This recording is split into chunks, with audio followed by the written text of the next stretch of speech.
على أعدائهم أجمعين أما بعد فقد قال الله الكريم في الذكر الحكيم وجعلناهم أئمة يهدون بأمرنا وأوحينا إليهم فعل الخيرات وإقام الصلاة وإيتاء الزكاة وكانوا لنا عابدين.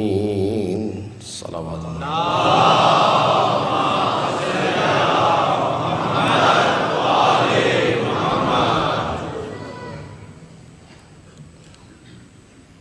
بزرگان محترم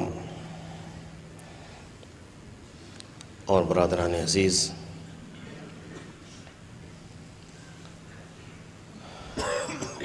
سورہ مبارک انبیاء کی اس آیہ کریمہ کے ذیل میں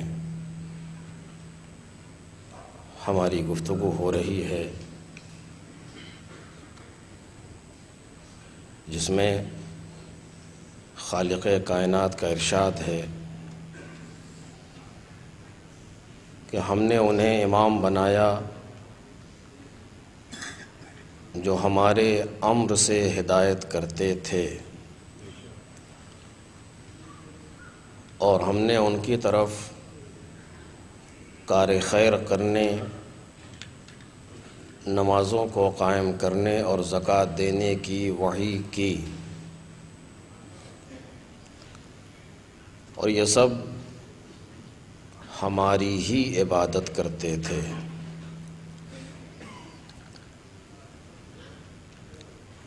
جو موضوع زیر بحث ہے وہ معرفت امام ہے۔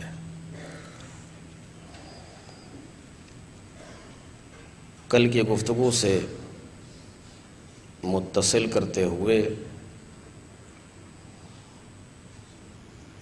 کہ یوں تو کائنات کا ذرہ ذرہ معرفت پروردگار کی جانب انسان کی رہنمائی کر رہا ہے، لیکن امام وہ ہوتا ہے کہ جو مکمل معرفت باری تعالی انسان تک پہنچا سکتا ہے۔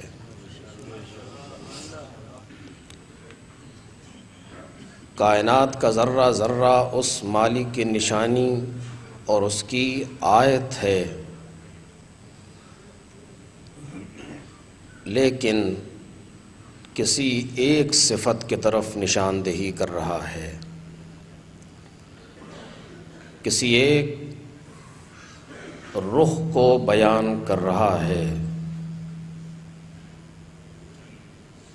لیکن امام اس ذات کا نام ہے جو تمام صفات الہی کا پیکر ہے۔ پروردگار کی جس صفت کو انسان دیکھنا چاہے وہ امام کے اندر پائی جاتی ہے۔ معرفت امام اس لیے انسان کے لیے ضروری ہے۔ انبیاء معرفت پروردگار کے لیے ہی آئے تھے، لیکن ہر ایک سے کسی خاص صفت کا ظہور ہوتا رہا، اور کسی خاص صفت کو وہ انسانوں کے سامنے دکھاتے اور بیان کرتے رہے، لیکن امام وہ ہیں کہ جن کے اندر وہ صفات الہی جو انبیاء میں الگ الگ پائے جاتے تھے، وہ سارے صفات امام میں یکجا پائے جاتے ہیں۔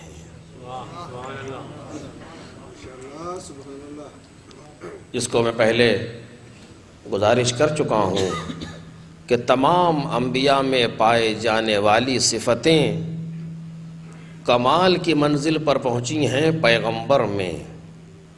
جس نبی میں جو صفت ہے اس نبی کی حد تک ہے، جتنا اس میں گنجائش ہے اس کو لے لینے کی.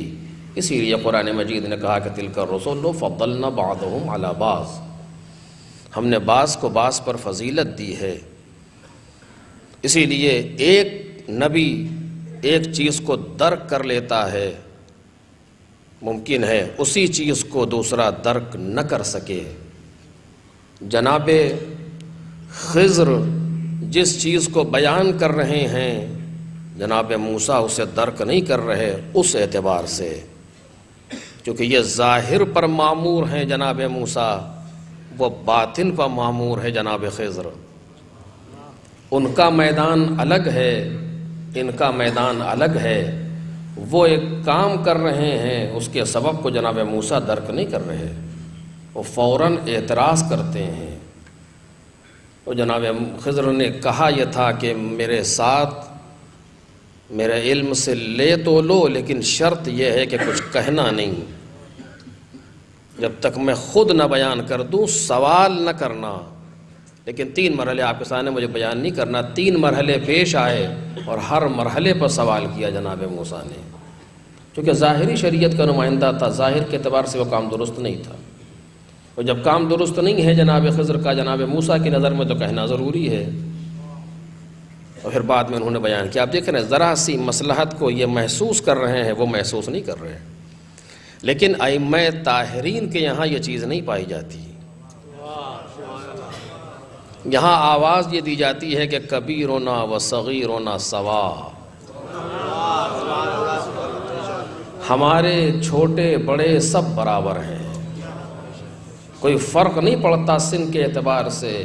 جو فیصلہ ایک بزرگ کرے گا اس خاندان کا، وہی فیصلہ وہ خرد سال جوان یا نوجوان بھی کرے گا، کیونکہ علمی اعتبار سے سب ایک مشرب سے لیے ہوئے ہیں. اور آپ نے خود دیکھا ہے اور سنا ہے سو کتنی مرتبہ کہ 30 برس کی عمر ایک جانب ہے، دوسری طرف 3 دن کی عمر ہے.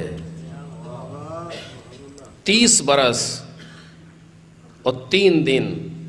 لیکن عالم یہ ہے کہ جب بچہ گود میں آتا ہے تو آنکھیں کھولتا ہے، سلام کرتا ہے اور کہتا ہے اللہ کے نبی اجازت ہے کہ کچھ سناؤں.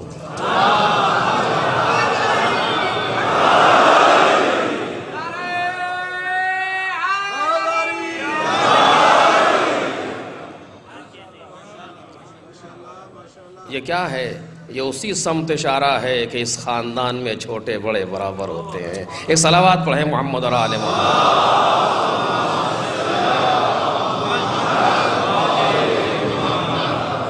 ماں کے ساتھ یہ دل بولا، علی مولا، علی مولا. ماں کے ساتھ یہ دل بولا، علی مولا، علی مولا. نعرہ حیدری یا علی یا علی یا علی مدد. یہ وہ آیات الہی کا مجموعہ ہے یہ خاندان کہ جہاں چھوٹی بڑی ساری آیتیں برابر ہیں، جہاں آیتوں میں اختلاف نہیں ہے کسی قسم کا. اور مجھے نہیں کہ میں نے کہا کہ نہیں کہا، آپ کے سامنے انداز یہ ہے کہ میں سناؤں اور پیغمبر نے کہا کہ سناؤ. تورات سنائی، پیغمبر سنتے رہے، کہا تم تو موسیٰ سے بہتر پڑھ رہے ہو. زبور سنائی، لہن داؤدی تم پر قربان ہو جائے. انجیل سنائی، عیسیٰ تمہارے انداز کو نہیں پا سکتے. قرآن شروع کیا، اب کیا کہیں؟ قرآن شروع ہوا، اب کیا کہیں؟ بالکل اسی طریقے سے پڑھ رہے ہو جیسے میں لوح محفوظ سے تلاوت کرتا ہوں.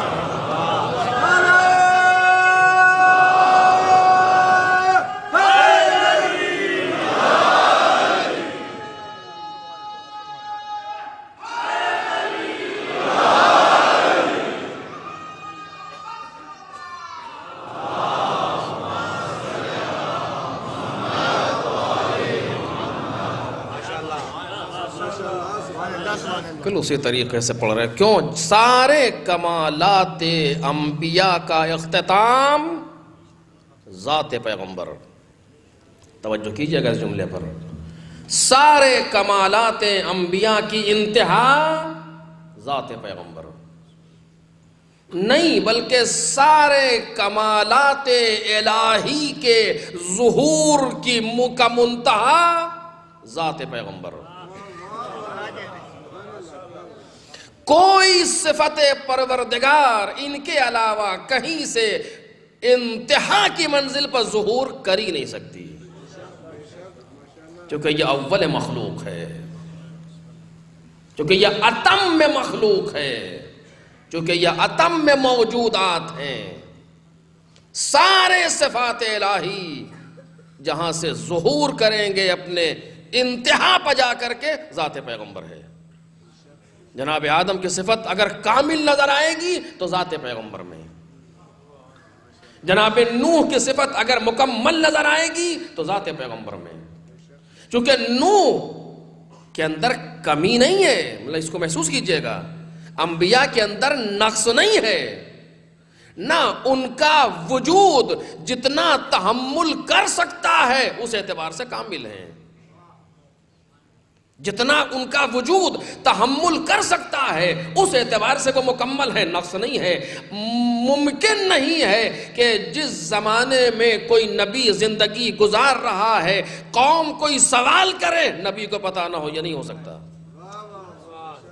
ممکن نہیں ہے نبی کسی کے سامنے آ کر کے زانو ادب طے کرے اور اس سے آ کر کے سوال کرے پوچھے، نہیں، اس سے زیادہ کمال نبی کے اندر پایا جائے گا. لیکن کمالات کی انتہا نہیں ہے، کیونکہ زمانہ آگے بڑھ رہا ہے.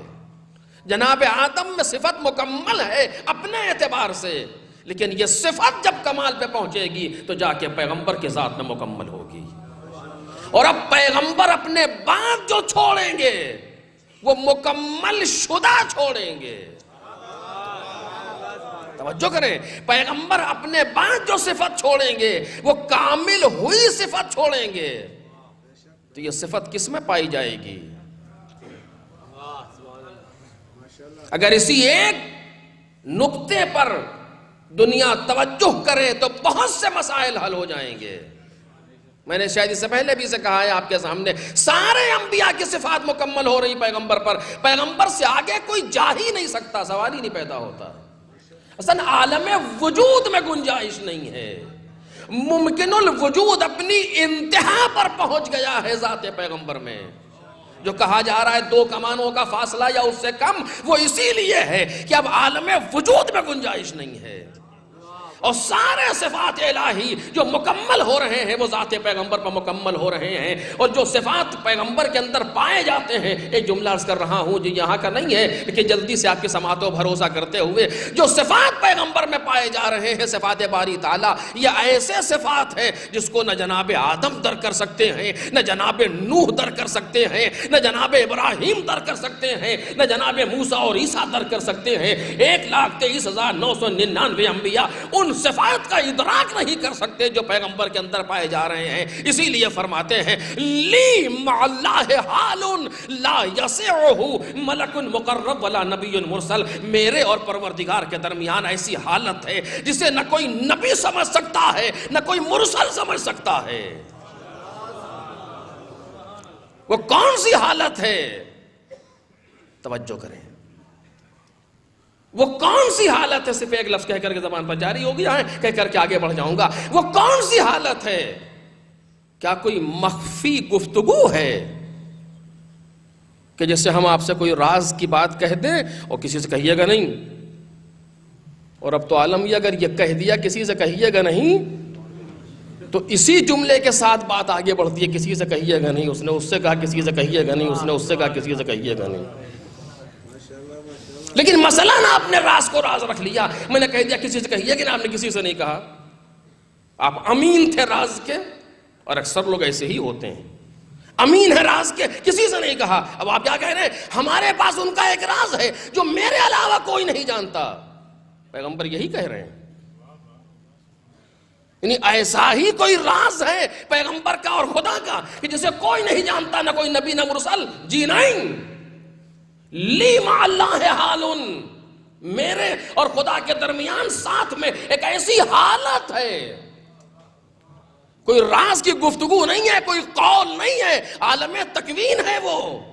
یعنی کمالات و صفات و اسماء پروردگار کی اس منزل پر ہوں میں.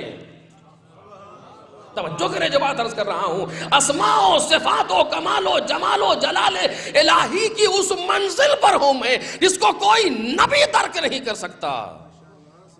لا یسعہ، جس کی وسعت کو نہ کوئی نبی پا سکتا ہے نہ کوئی ملک پا سکتا ہے. نبی بھی نہیں، نبی یا مرسل نہیں پا سکتا، ملک مقرب نہیں پا سکتا، عام ملائکہ کی بھی گفتگو نہیں ہے، روح القدس نہیں پہنچ سکتا وہاں تک، جناب جبرائیل نہیں پہنچ سکتے وہاں تک. اس حالت پر جو میرے اور میرے اللہ کے ساتھ ایک حالت ہے، یہ کون سی حالت ہے؟ یہ وہی صفات و کمال و جمال و جلال الہی کی انتہا ہے کہ جہاں پیغمبر موجود ہے وہاں کوئی محسوس ہی نہیں کر سکتا. میرے عزیزو، اب مجھے کہنے دیں، جب نبی وہاں تک نہیں پہنچ سکتا تو یہ ہم اور آپ جیسا انسان وہاں تک کیا پہنچے گا؟ اور جب وہاں تک پہنچ نہیں سکتا تو نبی کے مقام پر بیٹھے گا کیسے؟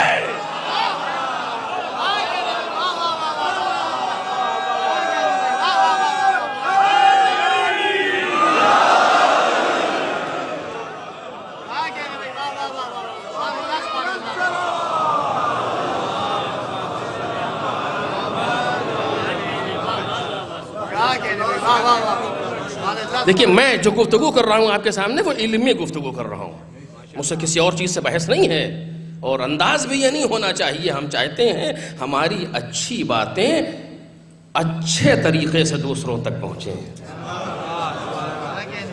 ہم اپنی اچھی بات کو برے طریقے سے نہیں پہنچانا چاہتے.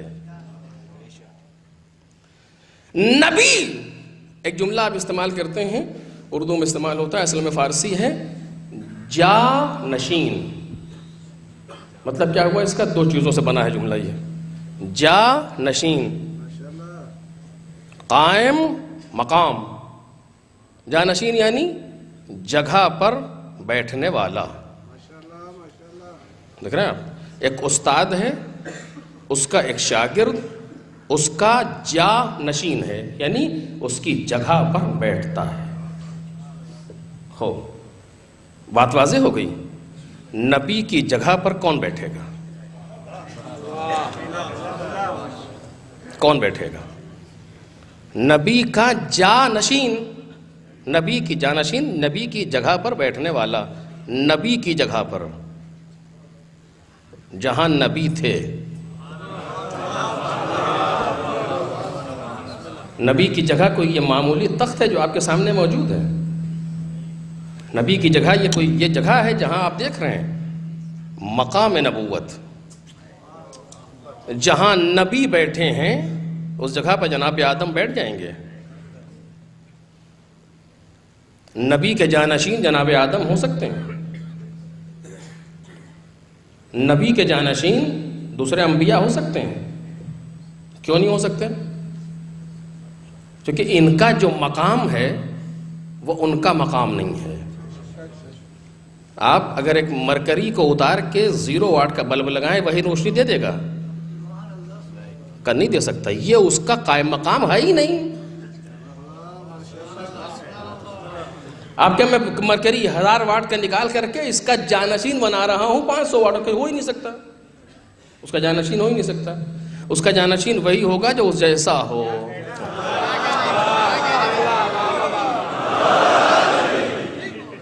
ہے نہیں؟ کسی بھی جگہ پر آپ جائیں، میں بالکل صاف گفتگو کر رہا ہوں آپ کے سامنے، کسی بھی جگہ پر آپ جائیں اس کا جانشین وہی ہوگا جو اس جیسا ہو. کو پیغمبر جیسا کون ہے؟ جناب آدم ہے کہ نہیں ہے؟ خود ہی کہہ رہے ہیں لی مع اللہ حالن لا یسعہ ملک مقرب ولا نبی مرسل. نہ ملک مقرب سمجھ سکتا ہے نہ نبی یا مرسل سمجھ سکتا ہے. تو کون سمجھے گا اس جگہ کو جو مقام نبوت ہے، جو حالت نبوت ہے؟ بھئی کوئی تو ہوگا سمجھنے والا. کوئی تو ہوگا سمجھنے والا، ہمیں نہیں معلوم کیا ہے، لیکن ہم نے ایک مقام پر دیکھا کہ جناب مولائے کائنات پیغمبر کے پاس آئے اور کہتے ہیں یا رسول اللہ ہم نے ایک چیخ سنی ہے. تو پیغمبر نے جواب میں کیا کہا کہ انک تسمع ما اسمع وترى ما ارى. بہرحال یہاں عربی بیان کرنا ذرا مشکل بھی نہیں ہوتا. دیکھیے عربی میں دو چیزیں ہیں، ایک ہے سنا اور ایک ہے سنتے ہو. دونوں میں فرق کیا ہے؟ سنا پاسٹ ٹینس ہے، ماضی ہے، سنتے ہو پریزنٹ اینڈ فیوچر ہے، مضارع کہلاتا ہے. اس میں استمرار ہے کہ انسان کنٹینیو اس چیز کو کر رہا ہے. انہوں نے کیا کہا؟ قد سمعت رنتن، ہم نے ایک چیخ سنی ہے. پیغمبر کیا کہہ رہے ہیں؟ انک تسمع ما اسمع وترى ما ارى. تم ہونا ہی چاہیے تھا جب انہوں نے کہا تم میں نے ایک چیز سنی ہے، پیغمبر کہتے تم نے وہی سنا ہے جو میں نے سنا ہے. یہی تو کہیں گے آپ. لیکن پیغمبر کہہ رہے ہیں تم وہ سنتے ہو جو میں سنتا ہوں، تم وہ دیکھتے ہو جو میں دیکھتا ہوں. اب میں کیا دیکھتا ہوں وہ کون دیکھ سکتا ہے کہ جو مجھ جیسا ہوگا. ایک صلوات پڑھے محمد اور آل محمد.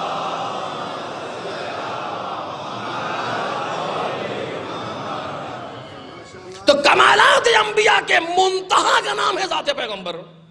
پیغمبر کی ذات پر تمام کمالات انبیاء، تمام آیات الہی کی انتہا ہے ذات پیغمبر. جو کل گفتگو ہو رہی تھی، تمام آیات الہی کی انتہا ہے ذات پیغمبر. ذات پیغمبر کے بعد آیت کا کوئی ایسی ہی آیت آئے گی کہ جو اس جیسی ہو. کم از کم قرآن مجید نے آواز دی ما ننسخ من آیت او ننسہا نأتے بخیر منہا او مثلہا. جس آیت کو بھی ہم فراموش کرتے ہیں یا اسے بھلاتے ہیں، منسوخ کرتے ہیں، یا اس سے بہتر لاتے ہیں یا اس جیسی لاتے ہیں. بہتر تو آ نہیں سکتی، بہتر کا سلسلہ آدم سے خاتم تک رہا، اب اس جیسی کا سلسلہ ابھی بھی جاری ہے. ایک صلوات پڑھ دے محمد اور آل محمد.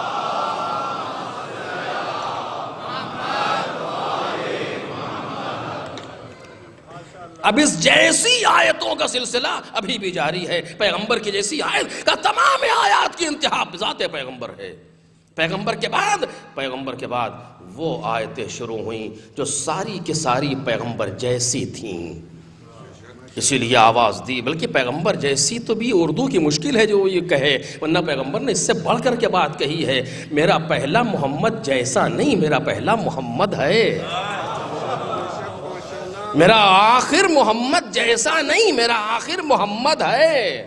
میرا وسط محمد جیسا نہیں ہے، وہ محمد ہے. ہم سارے کے سارے محمد جیسے نہیں بلکہ محمد ہیں. اولنا محمد، اوسطنا محمد، آخرنا محمد، کلنا محمد.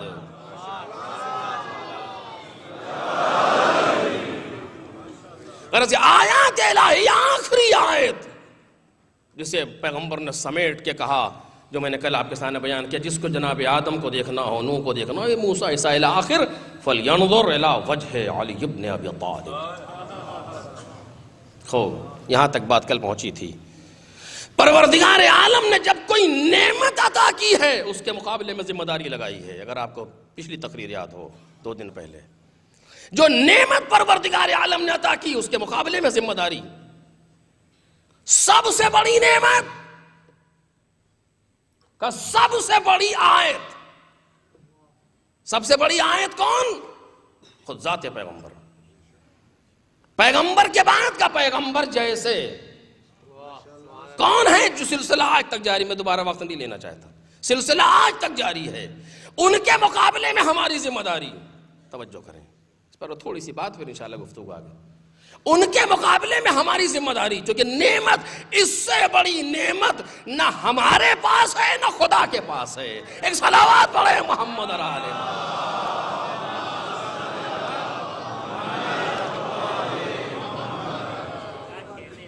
یعنی یہ ادھر دونوں طرف سے مسئلہ اسی طریقے سے ہے. نہ ہم اس سے بڑی کوئی نعمت دکھا سکتے ہیں، نہ پروردگار اس سے بڑی کوئی نعمت دے سکتا ہے. دے سکتا سے مراد یہ کہ وہ مجبور نہیں ہے، عالم امکان میں گنجائش نہیں ہے، عالم امکان اپنی حد تک پہنچ چکا ہے۔ جیسے اس گلاس پانی میں اگر پانی بھر دیا جائے تو بچہ کہے گا نہ اس سے زیادہ ہم بھر سکتے ہیں نہ آپ بھر سکتے ہیں، ہوتا ہے۔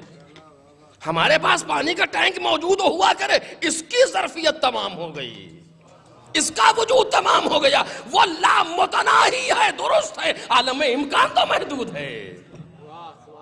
اس سے بڑی نعمت نہ ادھر ہے نہ ادھر ہے۔ وہ کون ہے؟ مولا کائنات نے آواز دی، ما للہ آیت اکبر منی، خدا کے پاس کوئی آیت نہیں ہے، خدا کے لیے کوئی ایسی نشانی نہیں ہے جو مجھ سے بڑی ہو۔ انتہائی منزل آیات الہی کی ائمہ طاہرین، اسی لیے کہنے والے نے خوب کہا ہے، سجدوں سے کھینچتا ہے جو مسجود کی طرف، تنہا وہ ایک نشانی ہے معبود کی طرف۔ یہ تنہا اسی لیے ہے، یہ آیات آفاقی اور انفسی کا انکار نہیں ہے، جیسے کہ بعض کج فہموں نے فکر کی کہ یہ آیات آفاقی اور سماوی کا انکار کیا ہے جوش نے، ایسا نہیں ہے، بلکہ ہے یہ کہ جس منزل پر یہ نشانی ہے وہاں کوئی نہیں ہے۔ یہ آخری نشانی پروردگار عالم کی ہے کہ جو ائمہ طاہرین کی صورت میں ہے، اس کے مقابلے میں ہماری ذمہ داری، چونکہ آپ نے میں نے عرض کیا تھا کہ پڑوسی کی جیسی نعمت دی ذمہ داری رکھی، اولاد جیسی نعمت دی ذمہ داری رکھی، جو بھی نعمتیں دیتا گیا وہ ذمہ داری لگاتا گیا۔ ائمہ طاہرین جیسی سب سے بزرگ نعمت پروردگار عالم نے عطا کی، اس کے لیے کوئی ذمہ داری ہوگی۔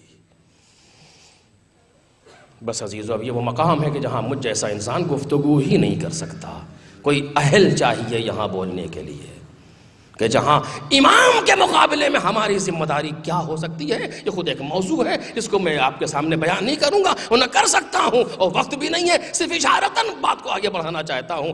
عزیزو، میں نے کہا تھا آپ سے کہ پیغمبر کی ذمہ داری کیا، جو ہم پیغمبر کے مقابلے میں ذمہ داری کیا ہے، کہ ما آتاکم الرسول فخذوہ، جو نبی دے اسے لے لو، اور جس سے روکیں اس سے رک جاؤ، چھانٹ کے نہ لینا، اپنی مرضی سے انتخاب نہ کرنا، سر تسلیم خم کیے رہو، وہ دیتے جائیں تم لیتے جاؤ، وہ روکتے جائیں تم رکتے جاؤ۔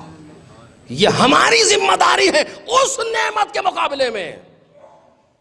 اسی طریقے سے ائمہ طاہرین جیسی نعمت کے مقابلے میں ہماری ذمہ داری یہ ہے کہ جو یہ دیتے چلے جائیں اسے لیتے چلے جائیں، اور جس سے یہ روکتے چلے جائیں اس سے رکتے چلے جائیں۔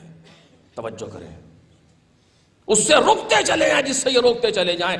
اگر کسی نے ان کے مقابلے میں ذرہ برابر بھی اپنی مرضی کا استعمال کیا، میں سچ کہہ رہا ہوں آپ سے، سخت ہے بولنا اس مقام پر، لیکن میں دو چار جملے، اگر ان کے مقابلے میں کسی نے اپنی مرضی کو دخالت دی، قیامت کے دن پروردگار عالم اس کا مواخذہ کرے گا، کیونکہ جتنی بڑی نعمت ہے اتنا ہی نظریں سخت ہیں۔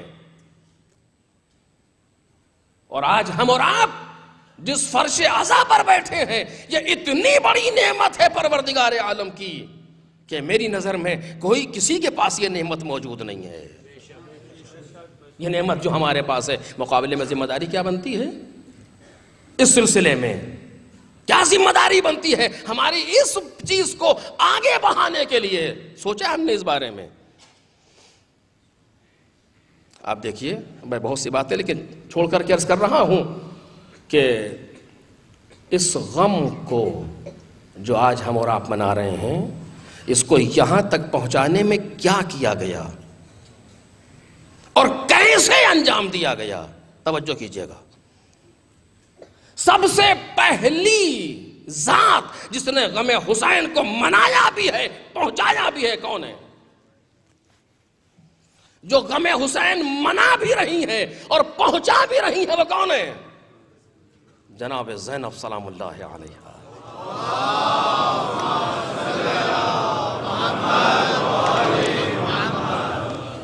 بات سے بات نکال آئی ہے، میں رک رہا ہوں اسی جگہ پر، اور امام سجاد علیہ الصلاۃ والسلام،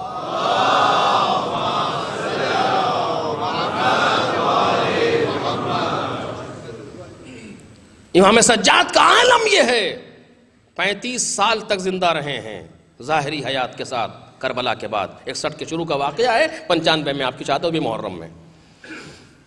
35 سال تک 3 کام امام کے اتنے خاص ہیں جس سے تاریخ بھلا نہیں سکتی، 3 ذمہ داریاں جو امام سجاد نے انجام دی ہیں۔ توجہ کیجئے، کوئی بعض باتیں بعد میں بھی آئیں گے اس سلسلے میں۔ پہلی ذمہ داری جو امام سجاد انجام دے رہے ہیں، مدینے کے 100 گھروں کی کفالت کر رہے ہیں،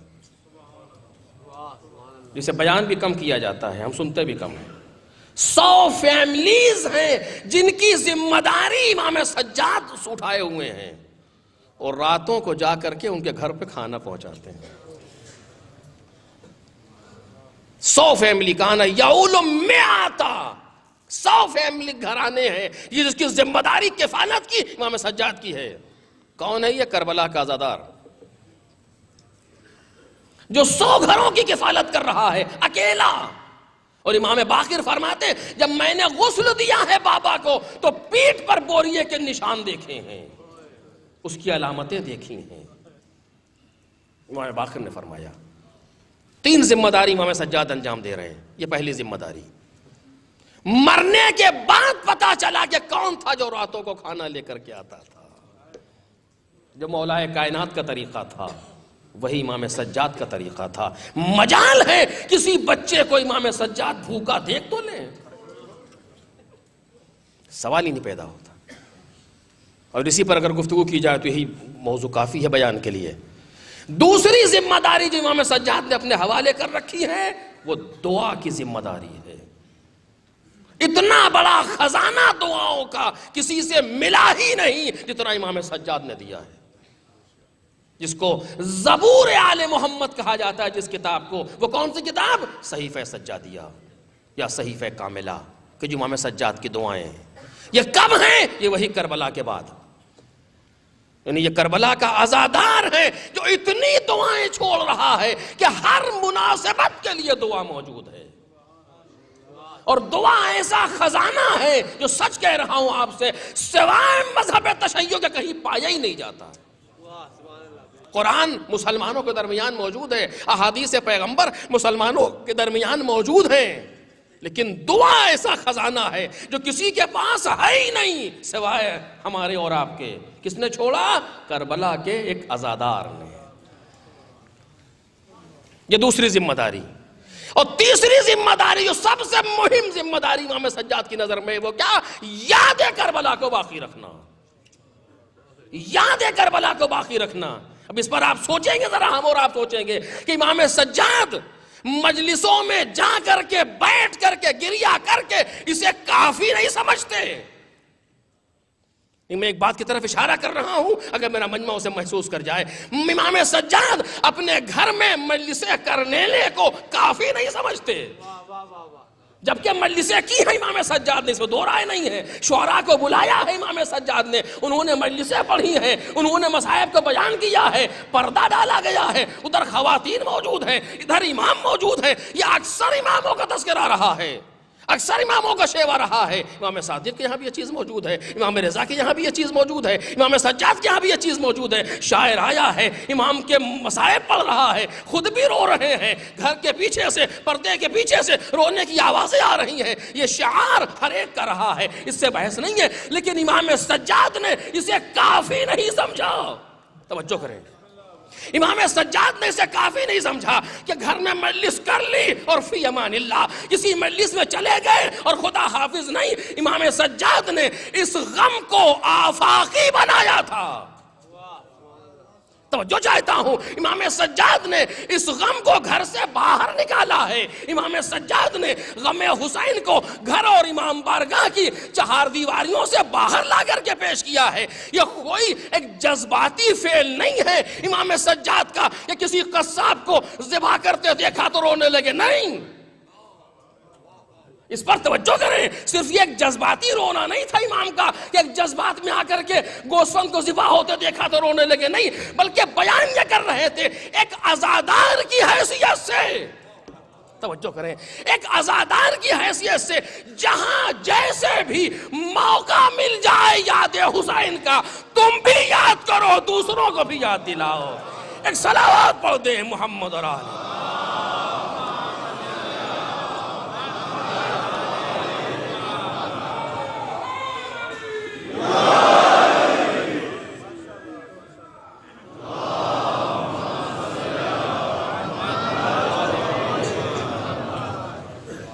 آپ نے دیکھا، ہزاروں بار سنا آپ نے اس چیز کو.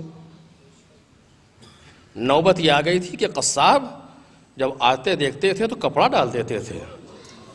ایک صرف جذباتی چیز ہے امام سجاد کی.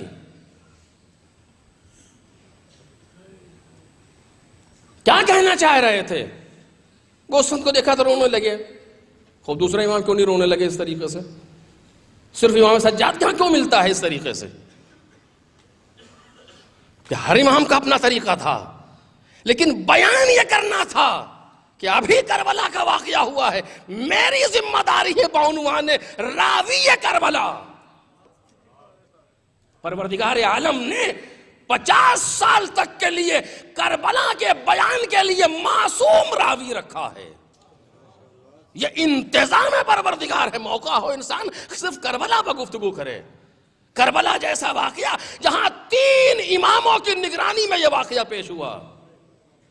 امام حسین موجود ہیں، امام سجاد موجود ہیں، امام باقر موجود ہیں. امام باقر 3.5 برس کے ہیں، امام حسین 57 برس کے ہیں، لیکن کوئی فرق نہیں ہے دونوں میں. تو ابھی کہہ چکا آپ کے سامنے کہ کبیرون و صغیرون سوا. 30 سال کے پیغمبر ہیں، 3 دن کے مولائے کائنات ہیں، لیکن وہی انداز ہے پڑھنے کا. وہ سند دے رہے ہیں. اس کے معنی یہ ہے کہ یہ وہ گھرانہ ہے جہاں فرق نہیں پڑتا. 3 معصوم امام رکھے گئے ہیں کربلا کے واقعے کی نگرانی کے لیے. اور پھر میں عرض کروں گا آپ کے سامنے اگر بات وہاں تک پہنچ پائی کہ کیسے امام نے کس پروگرام کے تحت کربلا کو پیش کیا ہے. اور اس کے بعد کربلا کے بعد امام حسین کربلا تک رک جاتے ہیں. امام سجاد اور امام باقر کربلا کو لے کر کے آگے بڑھتے ہیں. 114 ہجری میں شہادت امام باقر کی. 61 سے 114 ہجری، 50 سال سے زیادہ، نصف صدی پروردگار نے انتظام کیا ہے کربلا کو پہنچانے کے لیے، تاکہ کوئی معصوم امام کربلا میں ہو جو کربلا کو دیکھے بھی، کربلا کو محسوس کرے، کربلا کو لمس کرے، سختیوں کو برداشت کرے، اور پھر آنکھوں دیکھا حال لوگوں کے سامنے بیان کرے. اور اس بیان کو امام سجاد نے، پھر دوبارہ کہہ رہا ہوں، امام سجاد نے اس بیان کو اپنے گھر کے اندر محدود نہیں کیا، بلکہ بازاروں میں لے کر کے آئے. اور یہ بیان یہ کرنا تھا کہ جہاں موقع مل جائے. سامنے شخص موجود ہے، وضو کے لیے پانی آیا، رونے لگے. کیوں ہے یہ؟ میں پھر کہہ رہا ہوں بار بار آپ سے، صرف ایک جذباتی چیز نہیں ہے. امام اس سے بہت بلند منزل ہے. جس وقت مولائے کائنات کے گھر میں آئے ہو، دیکھا جناب سیدہ گھٹنوں میں سر ڈالے رو رہی ہیں، برابر میں بیٹھ گئے اور تسلی دی کہ بنت مصطفیٰ گھبرائیں نہیں ہیں، مصیبتیں ختم ہو جائیں گی. کہا علی میں اپنی مصیبتوں پر نہیں رو رہی. کہا پھر کس چیز پر رو رہی؟ کہ میں تمہاری تنہائی پر رو رہی ہوں. تو کہا اگر مجھ پر رو رہی ہیں تو فکر نہ کریں، علی کی نظروں میں خدا کے لیے سب بہت چیزیں آسان ہیں. وہ ہم منزل دوسری ہے ائمہ طاہرین کی. ہم ان کو اپنی طریقے سے نہیں پہچان سکتے کہ جو ہمارے جذبات ہوتے ہیں وہ ان کے جذبات ہوتے. جی نہیں، وہاں کیفیت دوسری ہے. اگر موقع ملے گا کبھی تو عرض کروں گا آپ کے سامنے، اس کیفیت میں آ کر کے امام سجاد بازار سے گزرے تو رونے لگے. کبھی گوسفند کو ذبح ہوتے دیکھا تو رونے لگے. کبھی کسی غریب کو دیکھا تو رونے لگے. کیا مطلب تھا اس کا؟ نہیں، اس طرح نہیں ہے پیش کرنے کہ انسان جس کے پاس کوئی کام ہی نہیں ہے جہاں دیکھا رونے لگا. ایسا نہیں امام سجاد. میں نے ابھی عرض کیا کہ 100 گھروں کی پرورش کر رہے ہیں. دعاؤں کا ثمرہ ایسا پیش کیا ہے جہاں کسی کے پاس نہیں ہے. ایک شخص مدینے میں آیا، کہتا انا رجل غریب، میں مرد غریب ہوں. امام سجاد نے جملے کو سنا، قریب آئے، کہ تم غریب ہو؟ انی غریب الوطن. کہا ہاں. کہ یہ بتاؤ اگر تم یہاں مر جاؤ تو تمہیں غسل و کفن ملے گا یا نہیں ملے گا؟ اس نے چہرے کو دیکھا کہ کیسی باتیں آپ کر رہے ہیں، یہ مسلمانوں کا شہر ہے، یہ مسلمانوں کا شہر ہے، یہاں مسلمان بستے ہیں، کیسے مجھے غسل و کفن نہیں ملے گا؟ کہا پھر اپنے آپ کو غریب نہ کہے. ذرا سا موقع ملا فوراً ذہن کو موڑ دیا کربلا کی طرف. یہ کیا ہے؟ یہ عزاداری کا ہنر سکھایا جا رہا ہے، یہ عزاداری کا طریقہ بتایا جا رہا ہے. ذرا سا موقع، کتنی سخت ذمہ داری ہماری اور آپ کی. کبھی ہم نے ذمہ داری کو ادا کیا؟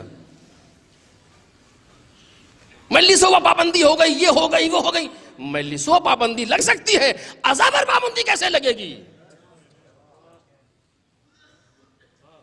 وہ مجلس 1 گھنٹے کی ہوگی 1 گھنٹے کی ہو جائے گی، آدھا گھنٹے کی ہوگی آدھا گھنٹے کی ہو جائے گی، نہیں ہوگی نہ صحیح. لیکن عزا پر پابندی کیسے لگے گی؟ عزا اسی وقت ختم ہوگی جب دنیا سے عزادار ختم ہو جائیں. یہ اور بات ہے کہ ہمیں عزا کا طریقہ آئے یا نہ آئے، وہ دوسری منزل ہے.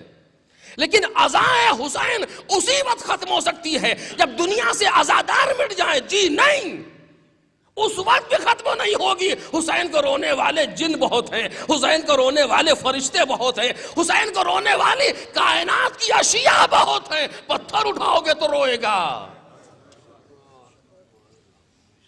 یہ امام سجاد اس غم کے مقابلے میں ذمہ داری بتا رہے ہیں، اس غم کے مقابلے میں طریقہ سکھا رہے ہیں، کیونکہ اتنی بڑی نعمت ہے پروردگار کی یہ کربلا. اسے میں نعمت کیوں کہہ رہا ہوں؟ یہ تو مصیبت ہے. جی نہیں، اگر آپ اس کو ایک جہت سے دیکھیں گے تو نعمت ہے. کس کی نظروں سے دیکھیں گے یہ نعمت دکھائی دے؟ سنا ہے آپ نے اس سے پہلے یا نہیں؟ کس کی نظروں سے دیکھیں ہم کربلا کہ ہمیں کربلا خوبصورت دکھائی دے. کربلا ہم اور آپ کے ذہنوں کو قریب کر رہے ہیں. کربلا ہمیں جمیل نظر آئے. کس کی نظروں سے دیکھیں؟ تو کربلا اور جمیل. کربلا میں مصیبتیں ہیں، امتحانات ہیں، مشکلات ہیں، سختیاں ہیں، اور آپ اسے خوبصورت اور جمیل کہہ رہے ہیں. جی کس نے کہا؟ کسی خطیب کی مجال ہے جو یہ کہہ دے؟ کسی مورخ کے قلم میں طاقت ہے جو یہ لکھ دے؟ کون کہہ سکتا ہے؟ تو سب سے پہلا عزادار. کیسے کہا؟ ابن زیاد نے آنکھوں میں آنکھیں ڈالیں اور کہتا ہے کیف رأیت صنع اللہ بأخیک. جناب زینب سلام اللہ علیہ سے کہتا ہے تم نے اللہ کے کام کو بھائی کے ساتھ کیسا پایا؟ جناب زینب نے کیا جواب دیا؟ ما رأیت الا جمیلا. میں نے کچھ دیکھا ہی نہیں سوائے جمیل کے، سوائے خوبی کے. کچھ نظر ہی نہیں آیا مجھے. کہاں؟ کربلا میں، جہاں علی اکبر کے سینے پر برچھی لگی، جہاں عباس کے بازو قلم ہوئے، جہاں قاسم کی لاش پامال ہو گئی، جہاں علی اصغر کان سے اس کان تک ذبح کر دیے گئے، جہاں لاش حسین پامال ہو گئی. لیکن ثانیہ زہرا کہتی ما رأیت الا جمیلا. جناب زینب جی تاریخ میں ما رأیت الا جمیلا. وہ بھی کس سے؟ ابن زیاد کی آنکھوں میں آنکھیں ڈال کر کے علی کی بیٹی بول رہی ہے ما رأیت الا جمیلا. وہ ایک قوم تھی جس پر پروردگار عالم نے قتال کو لکھا تھا، انہوں نے اپنی ذمہ داری کو پورا کیا، پروردگار کی بارگاہ میں پہنچے، بولا الی آخر. لیکن سوال یہ ہے جمیل کہہ کیوں رہی ہیں؟ قتل حسین جمیل نہیں ہے، یہ درست ہے، لیکن نتیجہ جمیل ہے، مقصد بڑا جمیل ہے. مقصد کیا تھا؟ یزید دین کو مٹانا چاہتا تھا، یزید نام پیغمبر کو فنا کرنا چاہتا تھا، یزید دین الہی کو تباہ کرنا چاہتا تھا. اب یہ موضوع نہیں ہے، میں عرض کرتا آپ کے سامنے یزید نے 3 سال حکومت کی ہے اور 3 کارنامے انجام دیے. پہلا کارنامہ قتل سید الشہداء، دوسرا کارنامہ مدینے کی تاراجی. آپ کو معلوم ہے مدینے میں کیا حشر ہوا ہے؟ 3 دن کے لیے مدینہ حلال کر دیا گیا، کعبے پر آگ برسائی گئی. تیسرا کارنامہ، 3 بڑے کارنامے اس کے. یہ سب کیوں ہو رہا تھا؟ مدینہ نزول وحی کی جگہ ہے، مکہ نزول وحی کی جگہ ہے. کیوں برباد کرنا ہے؟ تاکہ مٹ جائے، دین کا نام نہ رہ جائے۔ حسین نے کہا کیا سوچتا ہے تو؟ کیا سوچتا ہے تو دین محمد کو مٹا دے گا میرے ہوتے ہوئے؟ یہ سوال ہی نہیں پیدا ہوتا کہ دین مٹ جائے پروردگار کا، ہو ہی نہیں سکتا۔ میں بچاؤں گا اس دین کو، اور دین کو اپنی قربانی سے بچا لیا۔ اسی کو زینب دیکھ رہی ہے، اسی کو ثانیہ زہرا دیکھ رہی ہیں کہ میں نے سوائے خوبی کے کچھ نہیں دیکھا۔ خوبی کیا ہے؟ باطل کا مقصد فنا ہو گیا، میرے بھائی کی قربانی امر ہو گئی۔ ایک صلوات پڑھ دے محمد اور آل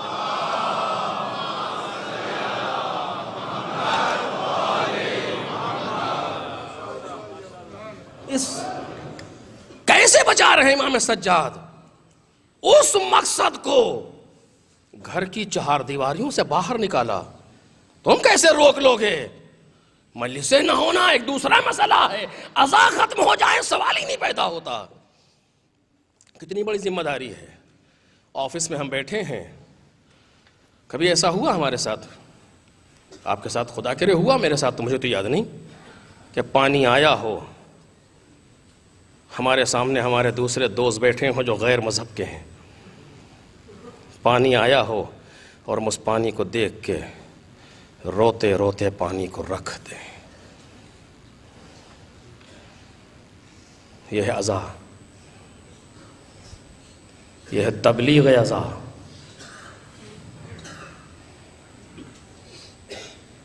کہیں ایسا نہ ہو کہ ہم بنام عزا برعکس تبلیغ کر رہے ہوں۔ کہنا نہیں چاہ رہا تھا، یہاں تک بات آ گئی ہے۔ اب محرم کے نام پر آمادگی کیسی؟ محرم کے نام پر تیاری کیسی؟ محرم کے نام پر بازاروں میں جانا کیسا؟ کیا میرے بزرگ بھول گئے ان چیزوں کو کہ پرانے کپڑے رنگ کر کے پہنائے جاتے تھے؟ فاطمہ کا گھر اجڑ گیا، تمہیں تیاری کی لگی ہے؟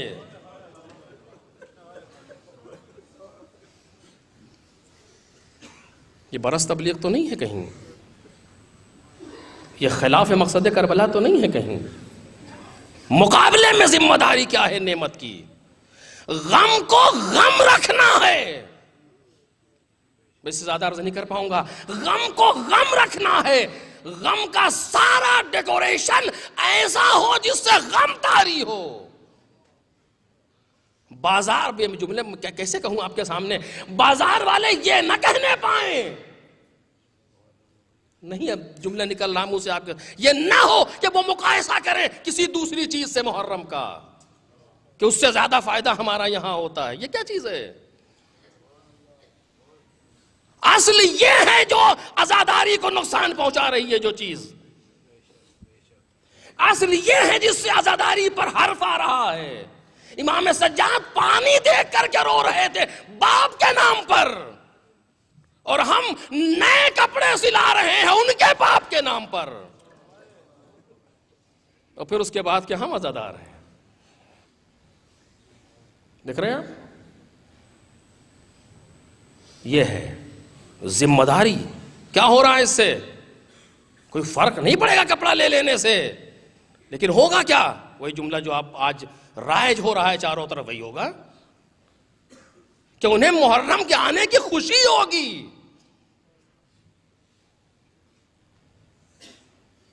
ذمہ داری کو محسوس کریں، اس ذمہ داری کو محسوس کریں۔ صرف مالی تعاون کر دینا کافی نہیں ہے، اپنے کردار کا تعاون کرنا پڑے گا کربلا کے ساتھ، اپنی سیرت کا تعاون کرنا پڑے گا کربلا کے ساتھ، اپنے نفسانی خواہش کو کچلنا پڑے گا کربلا کے لیے۔ بس میرے عزیزو، وقت زیادہ ہو گیا، بات کو روک رہا ہوں، لیکن بالآخر جس سے جو تعاون ممکن ہے کربلا کے لیے انجام دے گا۔ یہ صلوات پڑھیں محمد اور آل محمد۔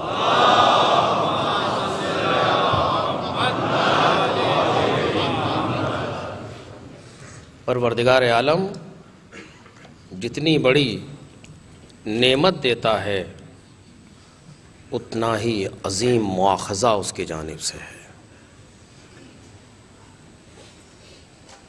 سب سے بڑی نعمت ہمارے پاس یہ ہے جو آج موجود ہے۔ ہمیں اندازہ نہیں ہے کہ یہ کتنی بڑی نعمت ہے۔ کبھی سوچئے اس کو بیٹھ کر کے۔ ایک ہلکا سا اعلان بھی نہیں، پوچھتے ہوئے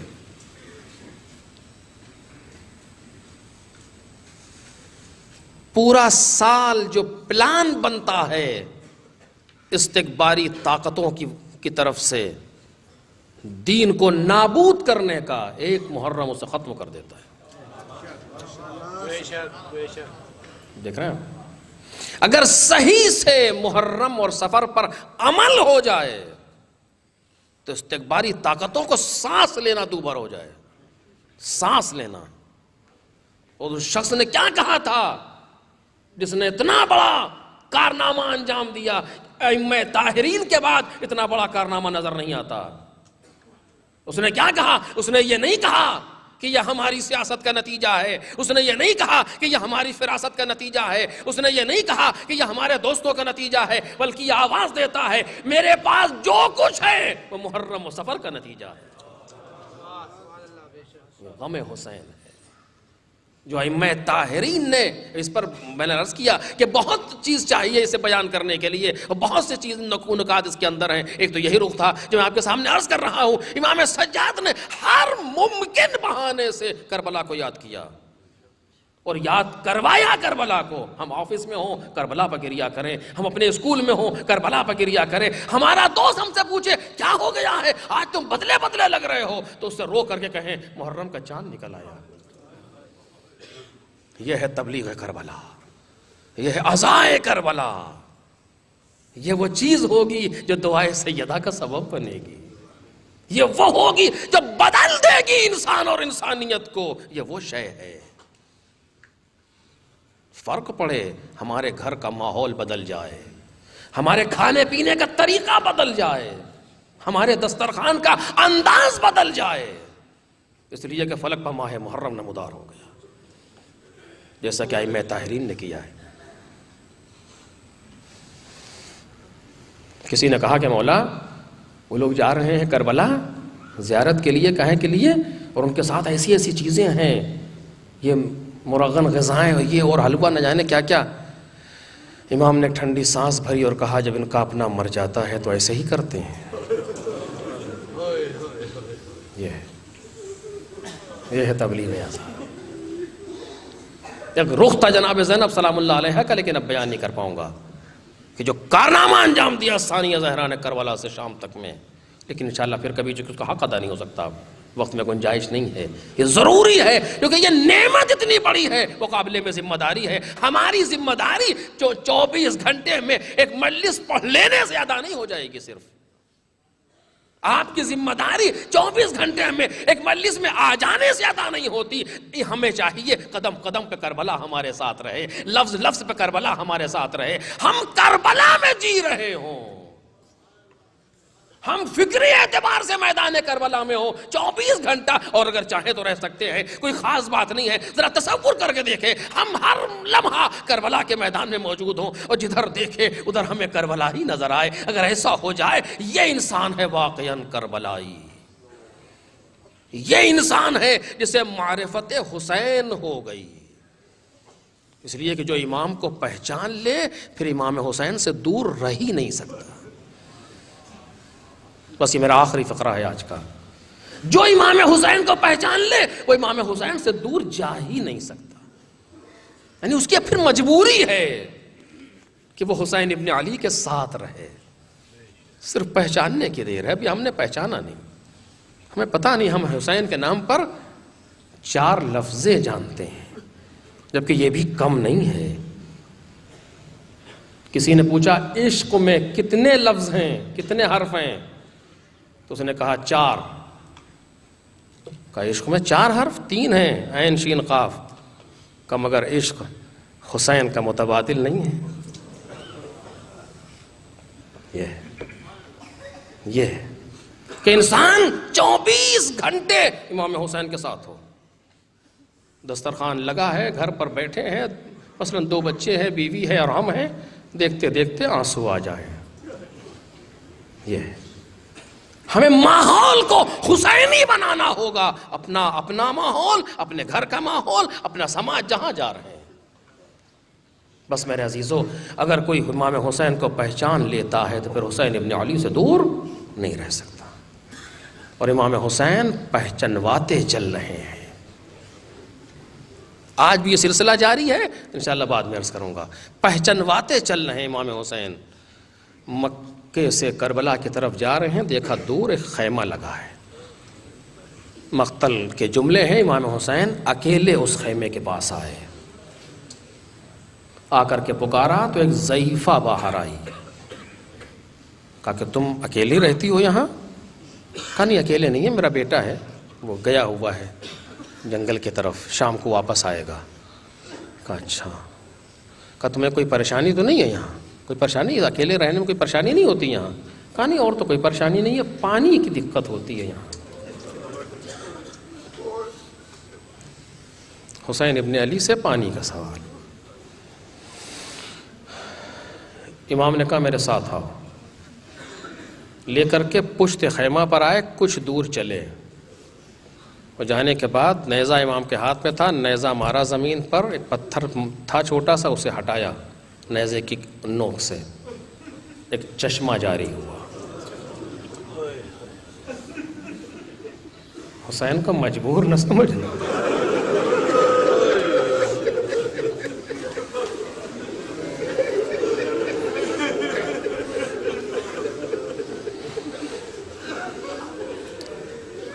مظلوم ہیں، مجبور نہیں.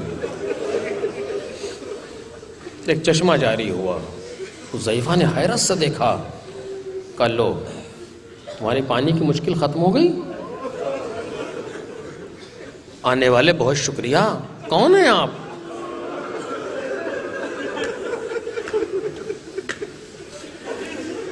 کون ہیں آپ جو کہ دیکھ رہی ہے؟ یہ کام ہر ایک کے بس کا نہیں ہے. یہ آنے والا کوئی ولی ہے اللہ کا. کون ہیں آپ؟ کہا میں حسین ابن علی ابن ابی طالب ہوں. جب تمہارا بیٹا آئے تو میرے خیمے وہاں لگے ہیں، اس سے کہنا مجھ سے آ کر کے ملے.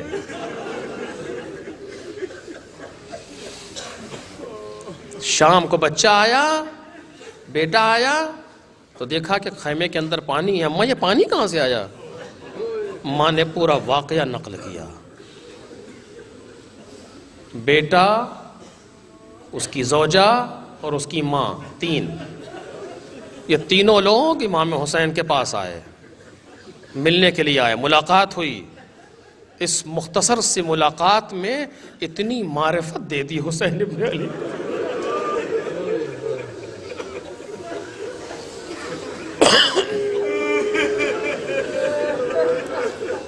چونکہ باطن پاک تھا، اتنی معرفت لے لی حسین ابن علی سے کہ امام کے ہاتھوں پر اسلام قبول کیا. مسلمان نہیں تھے، کرسچن تھے، مسیحی تھے. اسلام قبول کیا. اور صرف اسلام ہی قبول نہیں کیا بلکہ امام حسین کے ساتھ آ گئے. بہتا ہوا چشمہ چھوڑ دیا، اپنی زندگی کو خیر آباد کہہ دیا، امام کے ساتھ آ گئے. کیوں؟ جو حسین کو پہچان لیتا ہے وہ دور نہیں رہتا.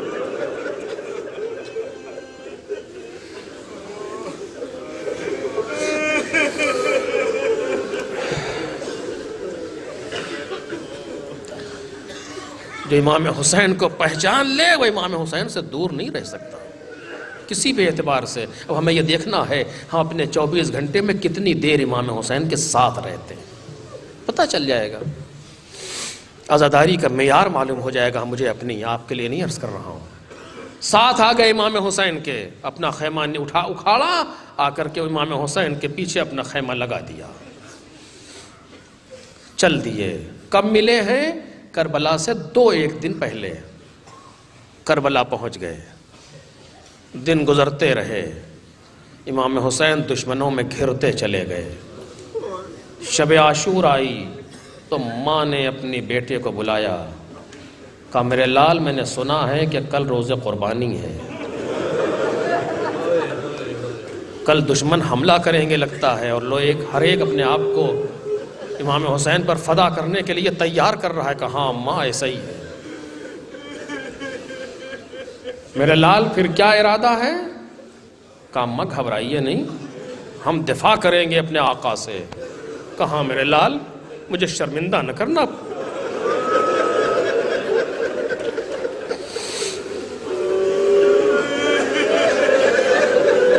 پیغمبر کی بیٹی کے سامنے مجھے شرمندہ نہ ہونے دینا، اماں پریشان نہ ہوا، آپ گھبرائیں نہیں، ہم آقا سے دفاع کریں گے۔ کون ہے یہ؟ آپ سمجھ گئے ہوں گے، جناب وہاب کلبی، 25 سال کی عمر ہے۔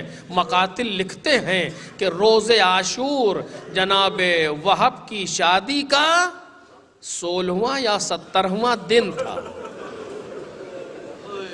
سوچ سکتے ہیں آپ، 16 یا 17 دن کا بیاہ ہے وہب، لیکن اپنی ساری چیزوں کو چھوڑ دیا اس نے حسین بن۔ نہ اب زندگی کی آرزو ہے، نہ شادی کا خیال ہے، نہ بیوی کا، کچھ نہیں چاہیے، بس مجھے آقا چاہیے۔ ماں سے دعائیں لی، شب عاشور تمام ہوئی، روز عاشور آیا، ایک ایک قربانی کے لیے آمادہ ہو رہا ہے۔ حملہ مغلوبہ میں امام حسین کا آدھے سے زیادہ لشکر مارا گیا۔ بس تمام کر رہا ہوں عزیزو، حملہ مغلوبہ میں آدھے سے زیادہ لشکر امام کا مارا گیا۔ اس کے بعد ایک ایک آدمی تیار ہے میدان میں جانے کے لیے۔ کربلا ایک ایسا میدان ہے کہ جس کا سارا نظام حسین ابن علی کے ہاتھوں میں ہے۔ ہم جس طرح سوچتے ہیں کربلا کو، کربلا اس طریقے سے نہیں ہے، سارا نظام امام کے ہاتھ میں ہے۔ جس سے کہا جاؤ وہ جائے گا، جس سے منع کر دیا ٹھہر جائے گا۔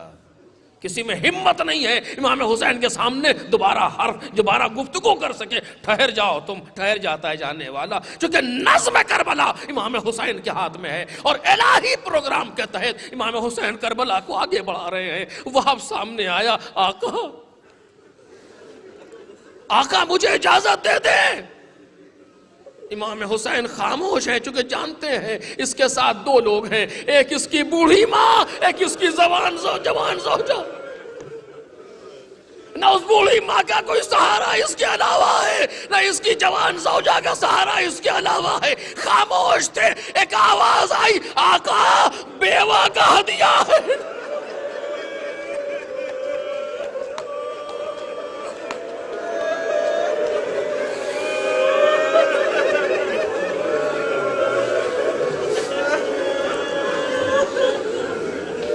بیوہ کا ہدیہ ہے، رد نہ کیجئے گا۔ امام حسین نے سر جھکا لیا۔ وہاں بسم اللہ، وہاں ماں سے رخصت ہونے کے لیے آیا۔ اما خدا حافظ چلنا چاہتا تھا کہ زوجہ نے دامن تھام لیا۔ بس آخری فکرہ مجلس تمام ہو گئی، زوجہ نے دامن تھام لیا۔ ماں نے اس منظر کو دیکھا، وہاں رکنا نہیں، وہاں رکنا نہیں، ورنہ یہ ماں دودھ نہ بخشے گی۔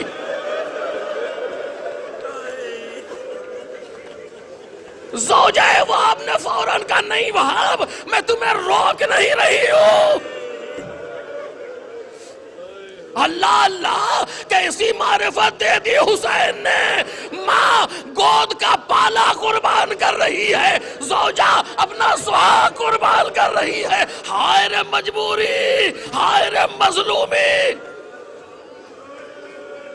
وہاب میں تمہیں روک نہیں رہی، جاؤ جاؤ، خوشی سے جاؤ، جاؤ، اس موقع پر آقا پر جان قربان کرو، لیکن ایک وعدہ کر لو، مجھے معلوم ہے کہ تم شہید ہونے کے بعد بہشت میں جاؤ گے، وہاں صرف اتنا وعدہ کر لو مجھے بھولو گے نہیں۔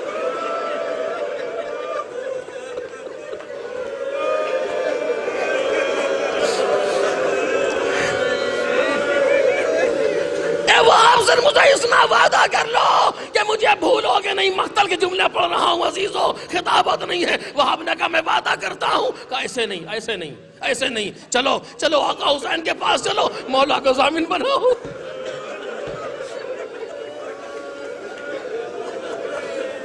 چلو چل کے مولا کو ضامن بناؤ۔ کہا چلو وہاب اور زوجہ وہاب دونوں امام حسین کی طرف چلے. امام تو حالات سے واقف ہے.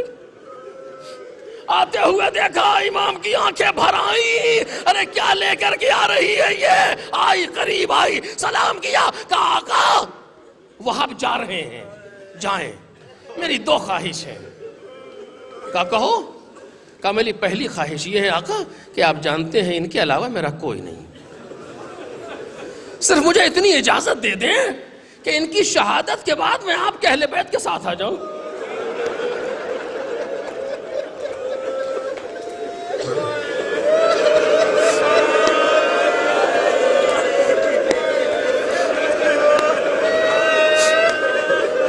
اللہ اللہ, ادب ملاحظہ کریں, کس مقام پر ادب ہے اس کا. اتنی اجازت دے دیں کہ اہل بیت کے ساتھ آ جاؤ. کہاں جاؤ گے آقا؟ خاموش ہے امام حسین, کچھ نہیں بولے, جواب نہیں دیا. اور کہتی ہے میری دوسری خواہش یہ ہے کہ آپ ضمانت لے لیں کہ وہاب جب بہشت میں جائیں گے تو مجھے بھولیں گے نہیں, مجھے چھوڑیں گے نہیں. امام نے فوراً کہا میں ضمانت لیتا ہوں کہ وہاب تیرے بغیر جنت میں نہ جائے گا. پہلے سوال کا جواب نہیں دیا. جب میں نے یہ جملہ پڑھا تو دیکھ رہا تھا آیا امام نے پہلے سوال کا جواب کیوں نہیں دیا؟ کیا اجازت نہیں دی اپنے اہل بیت میں آنے کی؟ لو وہاب میدان کی طرف چلا, 25 سال کا جوان ہے, خوب لڑا, لڑتے لڑتے گھو زخموں سے چور ہو کے ماں کے پاس آیا. اب ماں راضی ہو گئی.